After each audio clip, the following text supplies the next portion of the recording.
Hello and welcome to today's episode of Therapist Talks. I'm Myra Khan, the founder of the MCAPN, the Muslim Counsellor and Psychotherapist Network. As always, please don't forget to like and subscribe this video and to our channel so you don't miss out on any of our latest episodes or videos. For today's episode of Therapist Talks, I'm joined by Manaal. Welcome, Manaal. Hello, thank you so much for having me. Well, it's great that you're joining us today. And of course, today then we're going to be thinking about and chatting with you today about your work and experience as a therapist. So would you like to say a little bit about or introduce yourself and the work that you do? Sure, yeah. So I am a psychotherapist. I work with clients that are 16 and over. I currently work with clients that are UK based and I'm based in Dubai, but I do like to wear a few hats. So in addition to my work as a psychotherapist, I'm also a columnist with the British Association for Counselling and Psychotherapy. I write for their spirituality journal, where I really explore what it looks like to bring in faith and spirituality into that therapy room. And more recently, I have started to deliver CPDs, so that's continuing professional development workshops, specifically for eating disorders with first steps where I deliver therapy. Okay, great. Well, already I've got like a few questions in my mind when you're talking about specialist areas and the kinds of work that you do deliver. So let's kind of jump straight into that. First of all, you mentioned being a columnist, and so talking about the relationship and the link of faith and spirituality in the work. So what again drew you to thinking about that particular area? Can you say more about then what you write about, perhaps?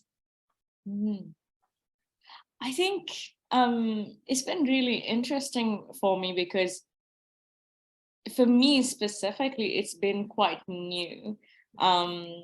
I think so. I didn't train in a country that I grew up in. So I grew up in Dubai and I trained in the UK. And I think for the first time, I was perhaps not in an environment where I was surrounded by people who held similar beliefs to me. And I think that experience itself has, I guess, allowed me to lean into my identity as a Muslim a lot more, really kind of finding the people that have different beliefs and have similar beliefs and seeing how I connect with them. And of course, being in the therapy room is a deep connection. And as for the column, I think it's been such an incredible opportunity for me to bring in that lens of faith and spirituality, where I think training is often, I guess, taught from a more secular lens, I could say, and I think really finding that for myself as I lean into my Muslim identity more. So it feels like it was a very kind of intentional, conscious process and journey for you to go, right, how do I bring it into the therapy room? How do I allow space in our work with clients to be able to think about the relationship or the place of faith and spirituality in this? Like, it was a very conscious decision for you. Certainly, yeah. I think a huge part of that was also, recognizing that there's two people in the room, and in the words of my supervisor, if I wasn't there, it wouldn't be therapy. But I think in training and rightly so as well, we focus so much on the client that I think we do take away sometimes from the other person that's in the room, the therapist. And I think as I start to learn about myself more, not just as Manaal the person, but Manaal the therapist as well, it's kind of bringing all of those parts of myself into the room, and really seeing as well, how my clients respond to that, right? What is it about, I guess, faith and spirituality that speaks to them? Certainly being client-led in that as well. Yeah. So something around that it sits closely in your own relationship with your own faith and belief in religion, and then to recognise and sit with how the clients might want to bring that into the room as well. Yeah, absolutely. Yeah. And as you said as well, when the training doesn't perhaps give much room to think about faith and religion and spirituality, there's something then about the real onus then is on us as therapists to create that space for clients, and to, in a way, I suppose, take the lead in saying, actually, these therapeutic spaces need to allow for, and can allow, and we will allow for space to bring that into the room as well. Yeah, certainly. I've noticed, especially recently, just being more mindful of the language I bring into the therapy room. So I've been learning a lot about how, I guess, yes, we work with people and specifically want to address more their mental health, but seeing health, in terms of those kind of 4 pillars of, say, sleep, movement, nutrition, stress management, and the language then that I want to bring to that is, and depending on your beliefs, faith and spirituality is a part of all of that. Whereas previously I'd say, here are the 4 pillars of health. I want to make sure that we're able to focus on all, because you're a whole human being. But now to give to give clients that, almost that permission that this is your space, and this is this kind of door that maybe they might not have seen in another therapy room that exists. And that's the faith and spirituality, and that's part of it. Yes, yeah.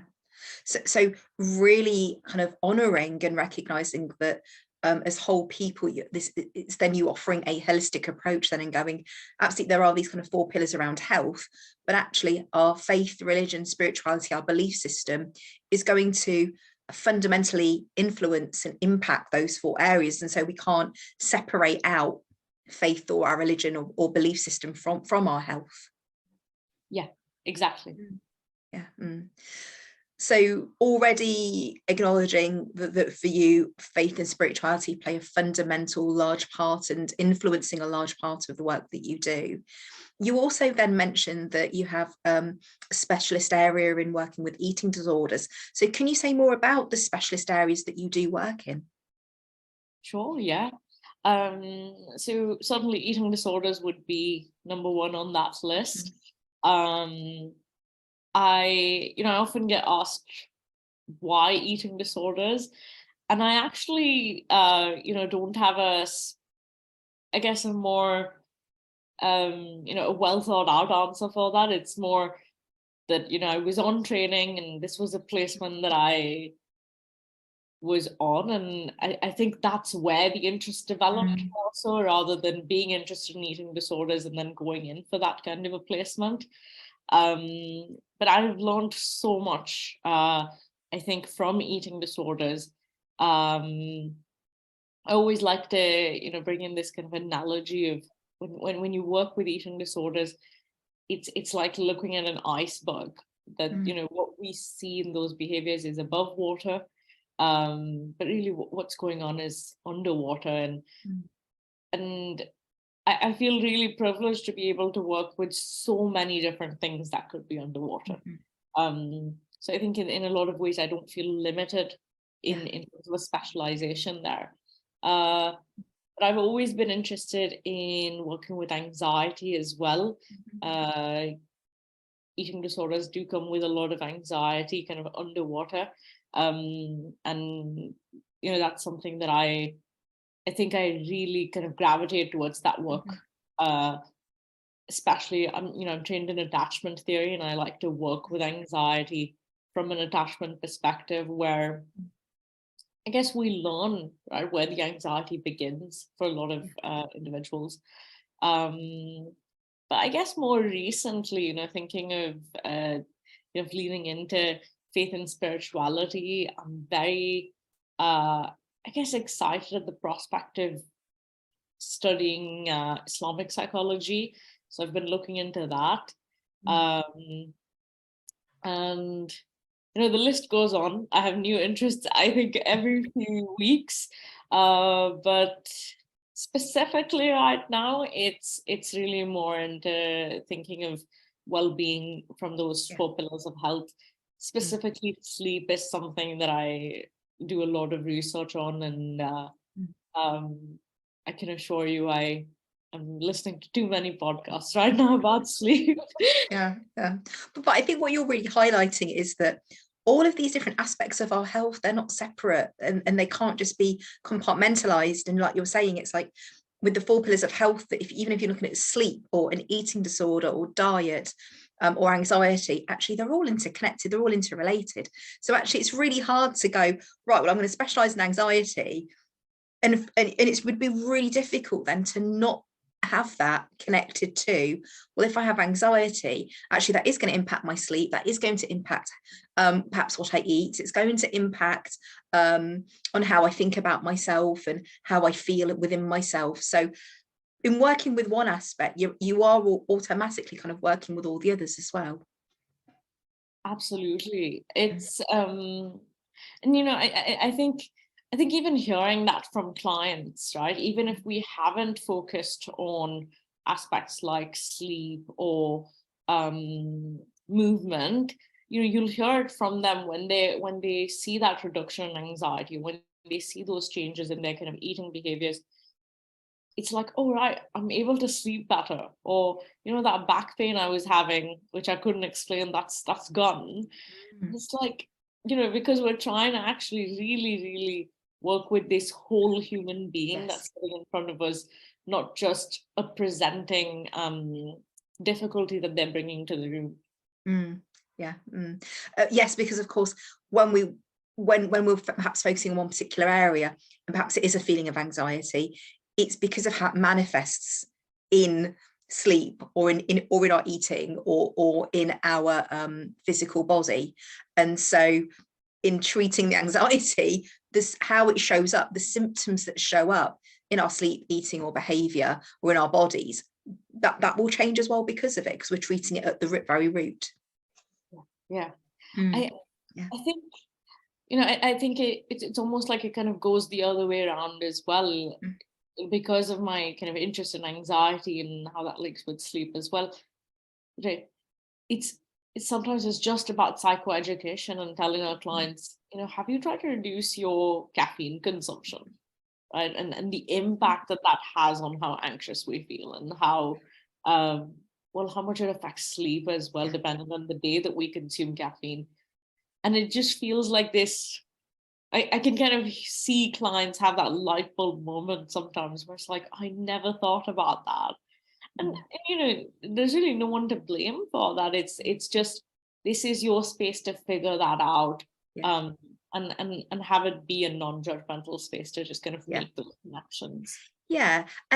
And sometimes it's one of those things, and I've been there myself, and so it's one of those things in which you go, because once that connection's made, it seems really obvious and simple and common sense.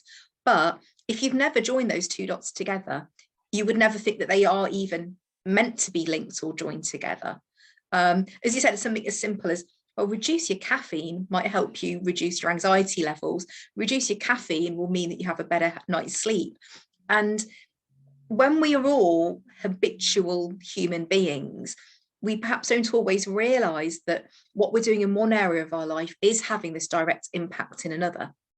And if we're in the habit of drinking, coffee throughout the day, or drinking at least caffeinated coffee or tea towards the afternoon or in the early evening, and because it's just formed as part of our routine, we might not always realize that that's the thing that's having an impact then on our sleep or anxiety levels or stress levels.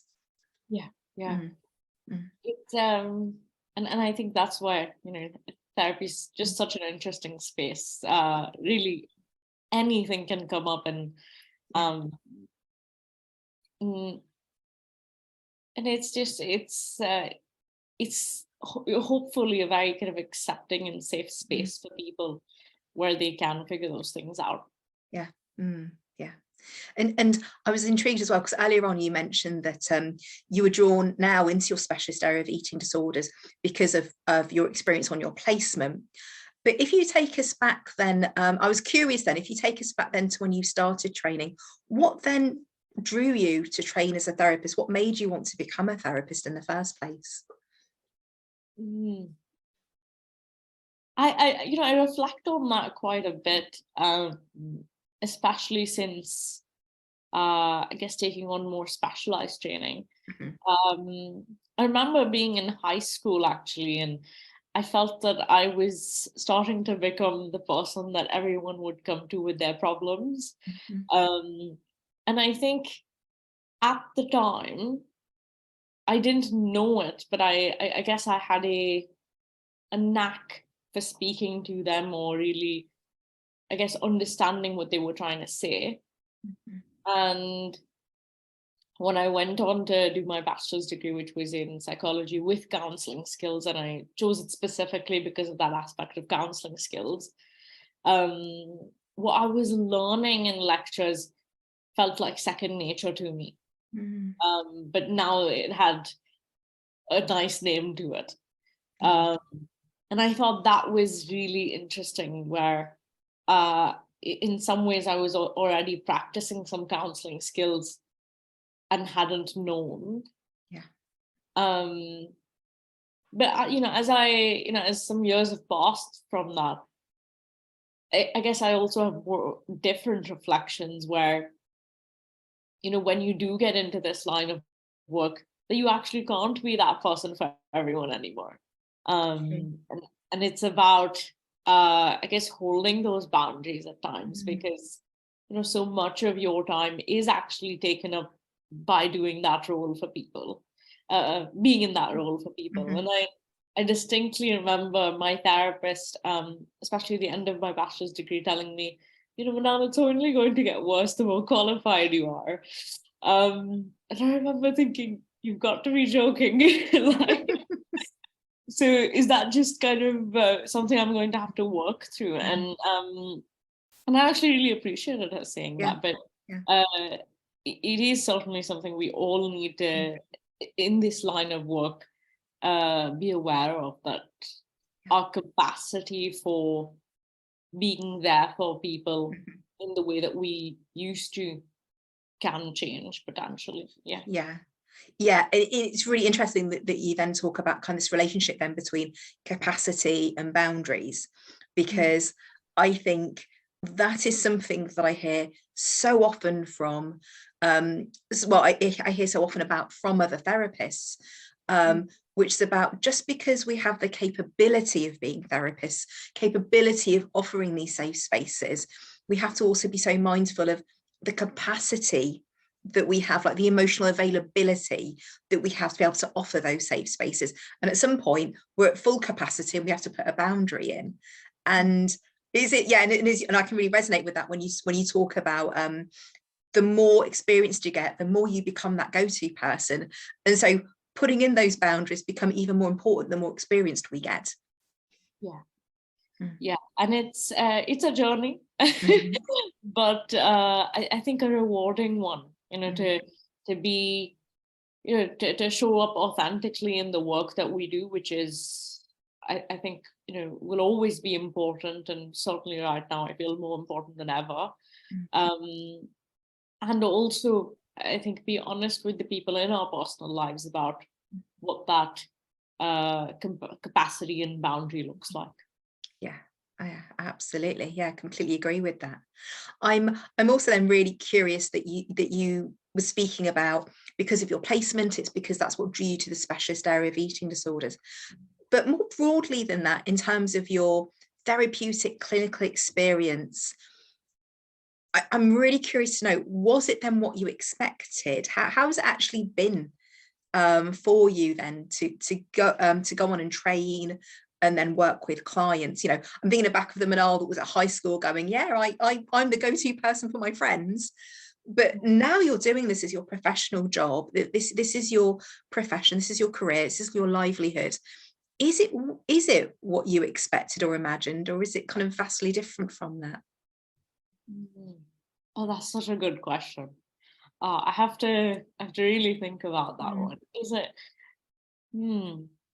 I I think the experience of training specifically in the UK, so more specialized training, that lives with me way more than my experience of being on my bachelor's degree, because I think I was, I did the kind of first part of my training in Dubai where I grew up. It's a really, I think there's a sense of safety in doing things in your comfort zone. But being in the UK and doing my kind of postgraduate degree in integrative psychotherapy, I think that was really challenging, more than anything, especially because, as a therapist, you're having to step into someone else's world. But if you've never existed in that world, and certainly we haven't existed in any of our clients' worlds in the way that most people would understand it. But if you haven't existed in that culture altogether, I think that's a really, really tough thing, to not just understand the cultural nuances, but also really what's going on for them. What's their frame of reference? Why might they respond a certain way? What's considered, I guess, the norm and what's not. So I think there was so much learning happening. It was almost like learning 2.0, and it was just like fast tracked as well. And I think I really sit with that experience when I think of really practicing as a therapist, because for me, I think, if I was able to do that, I think I can, learn to maybe do other things as well. Yes. I think, as an international student, there is this, I always think, a sense of excitement, to be able to go to another country and really, live this dream of wanting to train as a therapist. But it's also just so much effort, so much effort to exist in a world that you've never existed in before, and enter the world of someone whose culture you have never existed in before. Yeah. Well, absolutely. I'm sat here going, I can't imagine how difficult that was. It feels incredibly challenging because there's something about therapy training in your own country, therapy training on a course that's local to you, where you're surrounded by your support network, where you're surrounded by family and friends, and a world that's familiar to you. I think therapy training just on its own is incredibly challenging. And for you had this extra double layer, because you had this additional layer of them being an international student in a country that you're not familiar with, so having to learn the culture, and then the culture of the clients you're supporting, as well as you yourself navigating then being in a country away from family and friends and in an unfamiliar place. So that feels incredibly challenging, but also really, as you were saying, really rich and unique in then what you got from it. Yeah. I don't think I realized to what extent I think even beneficial that was for me until I came back to Dubai and really just reflected on, what were those few years like? Yeah. What's just gone on? What have I just experienced? Yeah. What was got? Yeah, exactly. But I think it really makes me think a lot, especially, in terms of well-being, what works on that side of the border, what doesn't work over here, and, vice versa. It really, I think, makes me think of, what can we do on, either sides that might actually support our well-being. And I think my brain's always ticking like that. And it's funny because I've been told sometimes, by clients that I can almost kind of like see my brain ticking even though I can't. But I think it's fascinating to see, what works for different cultures and what doesn't. And really the way that our societies are built that can be, I guess, sometimes harmful, sometimes beneficial, and what can we actually do about that, right? What can we do to make things more, I think, just better for people in terms of those outcomes? Yes. So recognizing a direct relationship between kind of societal structures and infrastructure, and it has direct impact then on people's well-being. Absolutely. And that can be for good or as a detriment as well. It can really impact people's well-being and mental health. Yeah. Yeah. And so I'm really curious then, in talking about the differences, can you give us any examples then perhaps of what has been the difference for you being a UK-based therapist working with UK clients, and then what's it like then to be in Dubai and being positioned, professionally as a therapist in Dubai? Are you seen differently? Are you related to differently? Is there a difference in understanding about the work that you do?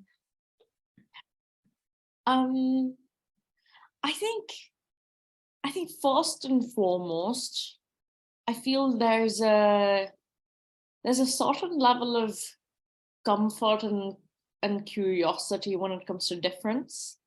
Dubai is a very multicultural city, and often the first thing you will ask someone is where they're from, regardless of what that kind of professional boundary looks like. Because it's really genuinely coming from a place of curiosity. And I think just looking at that, being in the UK, certainly there's certain things that will, you will be recognized in certain ways because of, our self-disclosure and what we look like, what we wear, whatever that might be.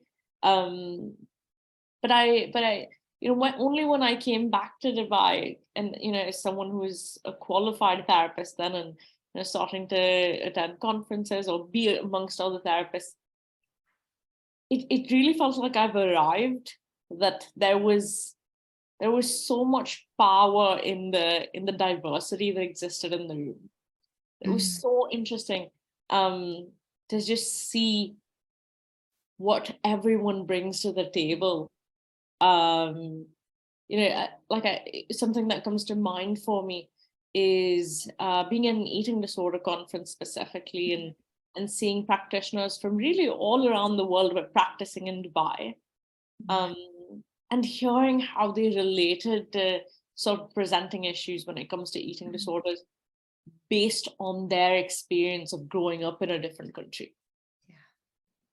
But still working with clients that were, from different regions in Dubai. There's so much to learn there, I think. Whereas oftentimes in the UK, when I did attend trainings and things, I did feel that I think sometimes I was the only person bringing the different country experience. Especially on training, I was one of 2 international students. So I think more of like the training, the classroom, things of that sort. But as for clients, it's always going to be a privilege to be able to support someone in that way.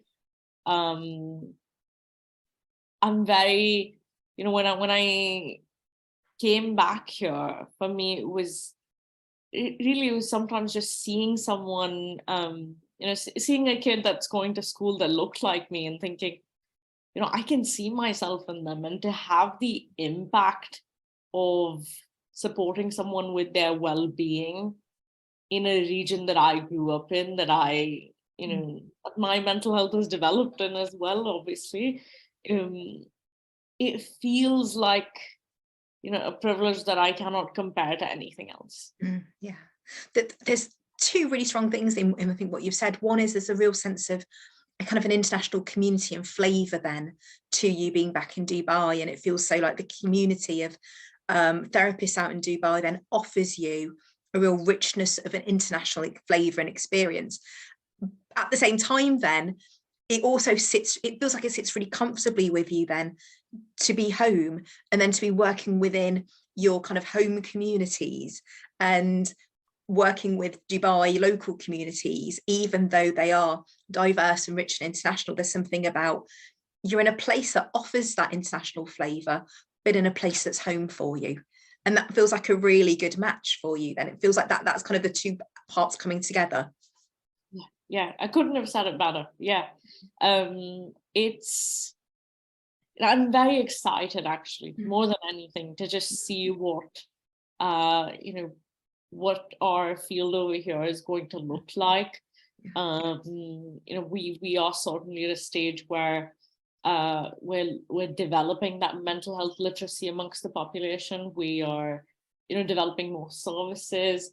Lots of awareness, is kind of coming up.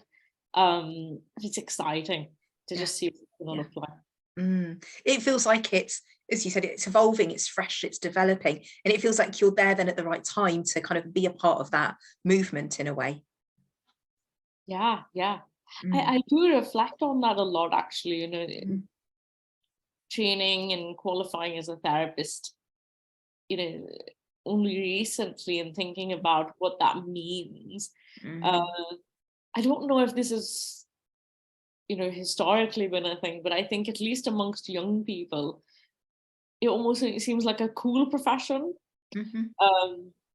And I find that very funny, obviously, but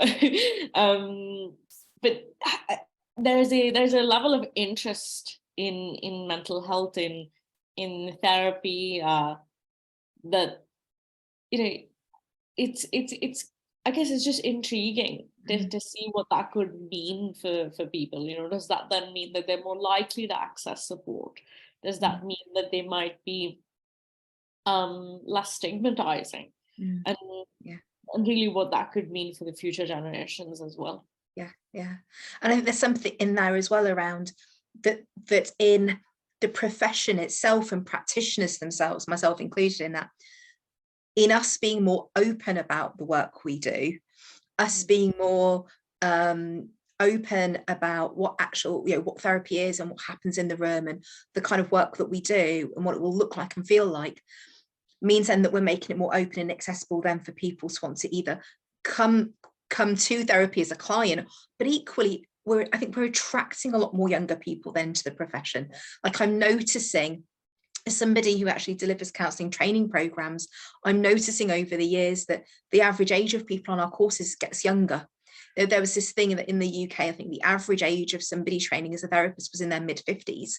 And now I'm seeing that on our courses, certainly, that's well into, late 20s, 30s, early 40s, and it seems to now be in this younger generation and people coming into the profession much more younger, like they're coming into it as their first career, rather than, I'm doing this as my second career, or I'm retraining, or I'm doing this just as I'm about to retire kind of thing, which was very traditionally where therapy training was placed in the UK. Whereas what you're really saying is, no, people are now seeing it as a viable first-time career, lifelong career, and people are training much younger, at a much more earlier stage. Definitely. I've actually thought about that so much. I've been a part of a few research studies actually on young counsellors and therapists. And I've learned those facts about, the average age of a therapist in the UK is actually 53, if I'm not wrong. To be really honest with you, it's such a cultural difference, because I'd never heard of the concept of a secondary or a tertiary career until I came to the UK, and I was like, wait, that's an option. So that was very interesting for me to just see that. Also very inspiring, to see someone at a later stage in their life, completely switch to a different career.